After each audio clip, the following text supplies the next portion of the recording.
Captain Smith, sy'n mynd, pawb yn iawn, pawb yn hapus.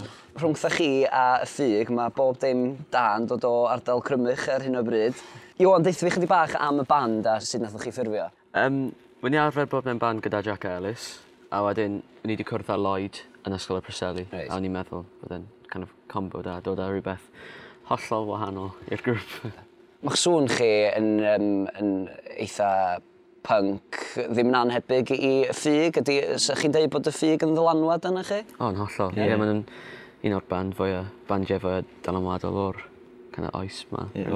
Da chi'n meddwl fysach chi wedi dechrau band yn eich ardal heblaw bod bandiau fel y ffug a Ysgol Sul ac yn y blaen wedi dod cyn chi? Ie, efallai byddai'r sŵn yn fach wahanol oherwydd ni yn cael ysbrydoli gan bandiau fel yna. Mae'r geiriau yn eitha, dwi'n gwybod beth yw'r gair, blin. Mae yna lot o angerdd yn y geiriau. Iwan, chdi sy'n gyfrifol am hynna?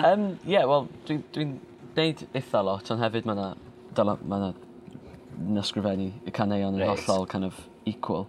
Ond na, mae'n kind of be ni'n teimlo a be ni yn kind of meddwl am a just beth sy'n mynd ymlaen tu fewn. Pwy di'r dylanwadau, sa'ch chi'n deud? Sonic Youth. Sonic Youth? Ie. Radiohead. Nes i glywed rwy'n yn chwarae riff Radiohead yn gynharach. Di o hwnna, ie? O lle mae'r enw Captain Smith di dod? Awn ni yn dosbarth hanes.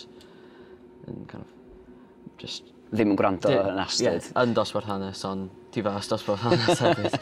A wni di meddwl am Captain Smith, Captain y Titanic. Reit. Diddorol. Eitha kind of odd. A bod chi eisiau mynd mor fawr ar Titanic yn eich bywydau? Na, byddai nhw wedi dod i diwedd fa. Na, ti'n iawn o hwnna.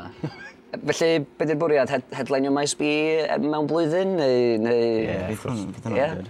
Ond gennych chi 10 can, mwy na ran fwyaf o fandiau Cymraeg erbyn wan.